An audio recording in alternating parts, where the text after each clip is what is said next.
Alternative endings. Could Final Fantasy 15 have one? Have many, have loads, have some. What's good, my fellow peasants? How you all doing? Now, this is a topic I find very interesting, and one that people have touched on, speculated about, but never really discussed in any great depth. So I'm going to do it, and I want you to all put your opinions and thoughts in the comment section, because alternative endings is something the franchise has used, and not just alternative endings. We'll cover even just alternative events, ones that our decisions can affect, secret endings, because it's something the franchise has long used, and the framework of 15 is really looking like it could implement it, and even just the story itself is looking like it could implement it. I've been suspicious of this. There will be spoilers on games like 4 After Years, 5, 6, 7, 8, 9, 10, 13.2, 10.2, Type 0. If you don't want spoilers on any of those games, then flee for your lives, clear from this video. If you're happy to continue, then let's do it. Let's talk alternative endings. Let's go. Starting at Final Fantasy IV The After Years, just to show that the series has done this. You've got to decide whether Golbez actually died or not. Now, that's pretty considerable. A decision on whether a character can live or die. Moving on to Final Fantasy V, Bartz, Faris, Krill and Lena, aka the Warriors of Light. Based on your decisions, all of your cast could die. Any one of them could die based on your own decisions. With the final fight, whoever was knocked out at the end of the battle, they would be left behind in the void. They wouldn't return, and the ending would completely change based on who was left behind. Now that's pretty scary, and really something that Final Fantasy 15 could pull out the hat. You see where I'm going with this? This is all pretty scary stuff. And Final Fantasy 6, we had another character, Shadow. Based on whether we left him on the floating continent, he would either die or live. And also just with the endings, we separated throughout the game. You had to reform your party, and you could either choose to collect certain characters again or not, and that would affect the ending. So Celeste's ending would be different if you didn't go back and get Locke. The only thing I would say is, while we do know the Final Fantasy 15 characters separate off onto their own stories, we are kind of safe in the fact that all of the end cutscenes of Final Fantasy 15, they are going to be pre-done cinematics. So I don't think it's going to be a case where we can either collect Gladiolus or Prompto or Ignis back. I don't think that's going to be a problem, but it's something the series has done. Now in 7, about the most considerable one, as one I've been thinking about, is 7 of course had the dating mechanics on top of many other things, but the dating mechanics is one thing I've been considering. We know now that in Final Fantasy 15 we do have text commands or text options, or options to pick what we say. And is anyone thinking, is it possible that Square Enix could be telling those options for something to happen in the game? It just seems like if we're going to be selecting decisions, that Square Enix are going to implement, or Tabata is going to implement something that means that those decisions mean something.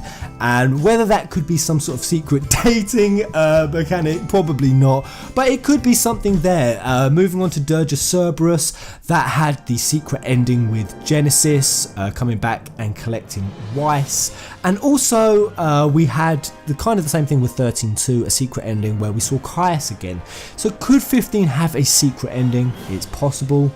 10.2 was a huge secret, or a huge alternative ending. One where you could either return Tidus back or not return him back.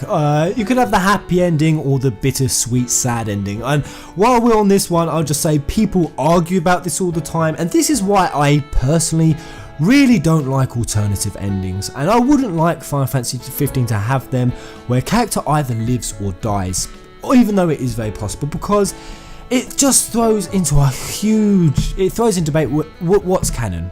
Did this person actually die? And you don't know how to get emotionally invested in someone dying or someone not returning. You know, with Tidus, some people still argue today that Tidus not returning was the canon ending. I'll just say that is ridiculous how anyone can argue the sad ending is canon when the audio drama came out, and that specifically said that Yuna and Tidus enjoyed the first year of their relationship together, and that is canon. It's beyond me, but there really are still people who do, and I just think that no matter what alternative ending you put, people will always try to convince themselves that the one they like the most is the canon one. Revenant Wings is a game that gave us a bonus cutscene for how much of the game we completed, and this has also been a common occurrence in the franchise, and perhaps it's something that 15 will also implement. It's something to think about, especially when 15 has as many quests and hunts and general things to do. Completionists are probably going to look to be rewarded somehow, and maybe that could be some sort of bonus scene or twist on the ending, who knows. With Revenant Wings, it was Vaan and Penelo. They'd run away from the city together, Rabanasta. They'd kiss briefly. It was a romantic ending. Maybe 15 gives us some of those kind of feels. I liked the ending at Revenant Wings with Vaan and Penelo just because I ship them, and I do like Vaan and Penelo's characters. Come at me. I'll bare knuckle fight you in the street over that one. Now going on to Final Fantasy 13-2. Now this game, along with Type 0, these are the two games I want to talk about the most because they are Fabula Nova Crystallis games, and Final Fantasy 15 was going to be Fabula Nova Crystallis, and this is something I've been arguing for a long time now, like a lonely shepherd on top of his hilltop, that you are going to be able to tell this is Fabula Nova Crystallis, Final Fantasy 15, or that it was. And it's become a really confusing and much debated point, because although Tabata did confirm that Fabula Nova Crystallis is no longer, FF15 is no longer a part of it, in the same breath he told us that it has kept most of the core concepts. The same core concepts have been kept in the game. And I could identify that before he even said that, so that's why I did my Chaos Theory Part 1 and Part 2 videos, that Chaos was still in the game. That's why, based on other things, I theorised that Noctis and Luna could still fight, that there could be alternative timelines, there could be paradoxes, there could be time shifts, there could be cycles, like the Brotherhood cycles. I connected that to Type 0, and all of these Fabula Nova Crystallis plot devices were really still evident in the game. And that comes down to alternative endings, as well as also the whole things of tragedy and betrayal. People were arguing, saying that they really don't think my theories are right because there isn't any more tragedy and betrayal, that those themes are gone, those really dark, heavy themes that Versus 13 had. Well, then we saw Omen came out, and the Omen trailer, even now people are saying this is Versus 13 returned, because it is. It just showed that this game really is no different to what Versus 13 is. Final Fantasy 13-2 had many different paradox endings, and of course they were paradox, they were other timelines. We know that in Fabula Nova Crystallis there can be even up to 2 million different timelines all happening at the same time. And while with 13-2 there were multiple paradox endings and that secret ending I spoke about, it didn't change the overall plot. It didn't change what happened in the end. And with Type 0, it's kind of the same. There is a tweak at the end where there is an alternative spiral, but again, it doesn't change what happens in the overall plot, because it's very clear what the endings are. So in 13-2, Sarah does die, and with Type 0, there are considerable endings, so you can either choose to become a lessee or not, and based on what you pick, you can either completely destroy the world and ruin it, or you could save the world. And while we all know what is canonically the path that happens, it doesn't stop the fact that Final Fantasy 15 could well go down a path that gives us an alternative to ending that might not be the true one. The world might still be destroyed, and this all goes to the Omen trailer. I've long speculated that this could happen, that they could experiment with alternative endings, and that's all that Omen trailer was. It was an omen. It was Regis seeing an ending. What could happen if things don't change, if the path doesn't get diverted from what is happening? So in this case, I think is if Noctis goes it alone, or he doesn't go with his brothers, this is what ends up happening. If Luna Freya doesn't pull through, or she doesn't guide him, it could happen. And this whole Omen trailer, it kind of alluded to Noctis seeming to follow a path of good, and that's kind of what Umbra was or Prina was representing, but in fact he was following the path of darkness the entire time. But that's the key word, paths, guys. There could be paths, and it would be so Fabula Nova Crystallis to implement device or plot devices like this, and ones that I could really see 15 still sticking with. And what ones could they take, guys? What do you think? Do you think there will be ones where certain characters could live or die based on a decision? Do you think it could be some minor characters, or could it be some major characters? Could we either decide whether Noctis or Luna dies? And like I said, I really wouldn't like that. I mean, there's even alternatives I've missed off here. I know that there's one in Dissidia, I believe, with Cosmos, on whether certain characters live or die, and it's been done throughout the franchise, and I just don't like it because it lessens the effect. I mean, for example, Golbez, did he die or did he not die? Well, there's no answer to it, so I can't be emotionally invested in it. If Golbez did die, I'd be pretty sad. I thought Golbez was a good character. I ended up relating to him quite a lot by the end of it. It's the same with Shadow. I'd be sad if Shadow died, and I really was at the time I played FF6. I got the ending where he did die, and I was pretty cut up about it, and then someone said, oh, he doesn't die, and then I'm just kind of like, oh, okay then. Well, I guess I'm not sad about that anymore. So it's kind of something that just ruins the effect. I don't like it. Now, they can do it right, and because the franchise has used this so often before, in so many different ways, I'll just say I haven't even listed half the list.